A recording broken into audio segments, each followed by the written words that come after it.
ప్రవేశపెడుతూ ఉంటాయట. అదే విధంగా అంటే గాలి లేకపోయినట్లయితే మనం ఒక క్షణం కూడా నివసించలేము. గాలి లేకపోతే మనం ఊపిరాడకుండా మలమల ఏ విధంగా మాడిపోతాం మనందరికీ తెలిసిందే. తరువాత అగ్ని. ఈ అగ్ని ఒక మహత్తరమైన శక్తిని కలిగి ఉంటుంది. అగ్ని అశుద్ధాన్ని పరిశుద్ధంగా చేసే స్వభావాన్ని కలిగి ఉంటుంది. కాబట్టే మనం ఈరోజు ఆహార పదార్థాలను తీసుకుని జీవించగలుగుతున్నాం, ఇలా కూర్చోగలుగుతున్నాం. తరువాత నీరు. ఒక సమయంలో మనకి బాగా దాహం వేసినప్పుడు ఇక్కడ మంచినీళ్ళు కూడా దొరకవు. మంచినీళ్ళ కోసం అల్లాడిపోతాం. కానీ అలా వెతకగా ఎక్కడో కొంచెం మురికి నీరు కనిపించినా వాటితోనే నాలుగు తడుపుకోవాల్సి వస్తుంది. ఇలా మనమే కాదు, పశుగణాలు కూడా ఆకాశం వైపు దాహంతో చూస్తూ నాలుకను పైకి లేపి చివరకు మరణిస్తాయి. అంటే మనకిప్పుడు అన్నీ ఉన్నాయి, గాలి, నీరు, సమస్తం పదార్థం అన్నీ ఉన్నాయి. కాబట్టి మనకి ఇప్పుడు ఏమీ తెలియదు, స్వామిని మనం లెక్క చేయం.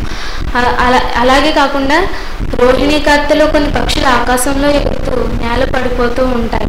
ఆ సమయంలో ఇవన్నీ గుర్తు చేసుకున్నట్లయితే స్వామి గాలి, శ్వాస, పదార్థం, నీరు సమస్తం పెట్టావు. ఈ అన్నింటిలో ఏ ఒక్కటి లేకపోయినా ప్రమాదమే కదా స్వామి అని ఆ సమయంలో మనకు అనిపిస్తుంది. తరువాత భూమాత విషయానికి వస్తే, స్వామి నా జీవరాశులన్నీ సస్యశ్యామలంగా ఆనందంగా ఉండాలి స్వామి అని మన కోసం దోసిల్లోకి స్వామి ఆశీర్వాద రూపమైన మేగుని కోసం ఆకాశం వైపు చూస్తూ ఆ నిర్మలమైన పవిత్రమైన మార్గంలో ప్రయాణిస్తూ ఆ ఆశీర్వాద రూపమైన మేగుణ్ణి స్వామి ప్రసాదంగా భావించి స్వీకరిస్తుంది. ఇలా భూమాత కూడా తన రక్షణే కాక తన సంతతి అయిన మన రక్షణ కూడా చూసుకుంటుంది. కానీ మనం ఏం చేస్తున్నామని మనం ఆలోచించినట్లయితే మన వినాశనానికి మనమే ఎలా కారణమవుతున్నామో మనకు అర్థమవుతుంది. అంటే మనం ఎండమావులనే ఆనందాబ్దికి లోబడి ఆ విధంగా శ్లేష్మంలో ఏగలా కొట్టుకుపోతున్నాం. అంటే ఎండమావులు లాంటి కోరికలు మనం కోరుకుంటున్నాం. దానివల్ల శ్లేష్మంలో ఏగంటే శ్లేష్మంలోకి అదేదో పదార్థం ఉందని ప్రవేశిస్తుందట. కానీ తీరా చూస్తే అక్కడ ఏమి ఉండదు. అలాగే ఎడారిలో ప్రయాణించే వ్యక్తి అక్కడ దూరంగా ఏదో ప్రవాహం ఉందేమో అని వెళితే అక్కడ నీరు ఇలాంటివి ఏమీ ఉండదు.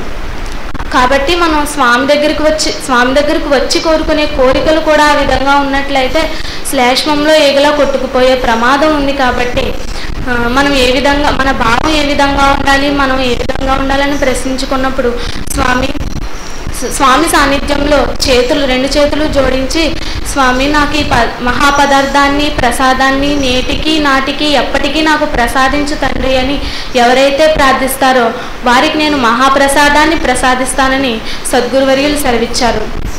మరి మనం మహామంత్రం చదివి భూమాతకు తల ఆంచి నమస్కారం చేస్తాం. అప్పుడు ఒక మహత్తరమైన శక్తిని, సుషుమ్నా నాడిని గ్రహించేటువంటి శక్తిని భూమాత మనలో ప్రవేశపెడుతుంది. దీనికి ఒక ఉదాహరణ చెప్తాను. ఒక రాగితీగకు విద్యుత్ను గ్రహించే శక్తి ఉన్నప్పుడు దానికి ఆ రాగితీగ ఆ పదార్థానికి సంబంధించిన పదార్థం కాకుండా వేరే పదార్థపు తీగను కలిపినప్పుడు అక్కడ విద్యుత్ ప్రవహించదు. కానీ అదే పదార్థానికి చెందిన తీగను కలిపినప్పుడు అక్కడ విద్యుత్ ప్రవహించి మహత్తరమైన శక్తితో అక్కడ కాంతి వస్తుంది. అదేవిధంగా మనలో ఉన్న శక్తి, భూమాతలో ఉన్న శక్తి ఏకం అవుతున్నాయి. అంత గొప్పదనం మహామంత్రంలోనూ భూమాతలోనూ ఉన్నాయి. తర్వాత ఈ భూమాతే మనలో అహంకారాన్ని కూడా ప్రవేశపెడుతుందట. అంటే నేను గొప్పవాణ్ణి, ప్రావీణ్యుణ్ణి, కృష్ణ జన్మనాది, నాకు సకల శాస్త్ర గణాలన్నీ తెలుసు అనేటువంటి అహంకారాన్ని మనలో ప్రవేశపెడుతుంది. అది ఏం చేస్తుంది? మనల్ని జ్ఞానాన్ని గ్రహించకుండా చేస్తుంది.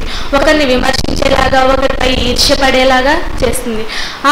ఆ సమయంలో అటువంటి భ్రాంతికి జన్యమైన అహంకారపూరితమైన భావాలకు తావివ్వకుండా మహామంత్రాన్ని మనం నిత్యం స్మరించుకుంటూ ఉన్నట్లయితే స్వామి అభౌతికమైన స్వరూపం మనల్ని ఎప్పుడూ కాపాడుతూ ఉంటుంది. మనం ప్రార్థనలో చదువుతూ ఉంటాం, ఈశాన సర్వ విద్యానాం ఈశ్వర సర్వభూతానాం బ్రహ్మాధిపతి బ్రహ్మణోధిపతి బ్రహ్మ శివోమే అస్తు సదా శివం. శివం అంటే భావం మంత్రం అని అర్థం. శివం మంత్రం నుండి వచ్చింది, మంత్రం స్వామి నుండి వచ్చింది. స్వామి నాలా ఉన్నారు, నీలా ఉన్నారు. నువ్వు నేను అనే మన ఇద్దరి మధ్య మనం అనేది ఏదైతే ఉందో దానిలా ఉన్నారు అని జ్ఞానం చెబుతుంది. అటువంటి జ్ఞానాన్ని గ్రహించి జాగ్రత్తగా గ్రహించి స్వామి ఆశీస్సులకు పాత్రలు కావాలని కోరుకుంటే అవకాశం ఇచ్చిన సద్గురువులకు మరోసారి నా హృదయపూర్వక సాష్టాంగ నమస్కారం.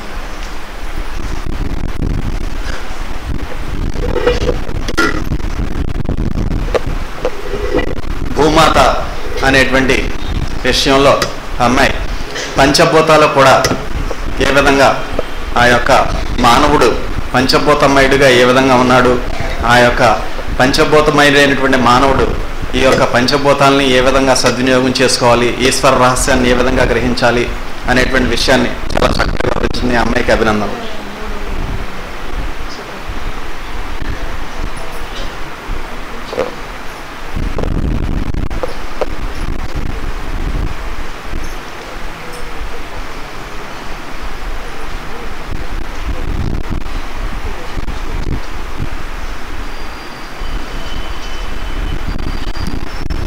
స్వామి యొక్క ప్రసంగాన్ని అత్యంత భక్తి శ్రద్ధలతో వినాల్సిందిగా మనవి.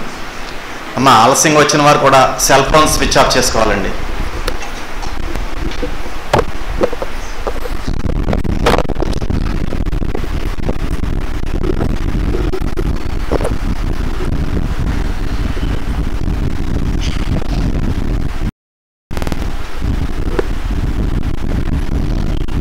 విశ్వవిజ్ఞాన విద్యా సభ్యులకు సభ్యతలకు పరోక్షంగా ఈ కార్యక్రమాన్ని వీక్షిస్తున్నటువంటి సభ్యులకు నా హృదయపూర్వక మనస్సు బాంధులు.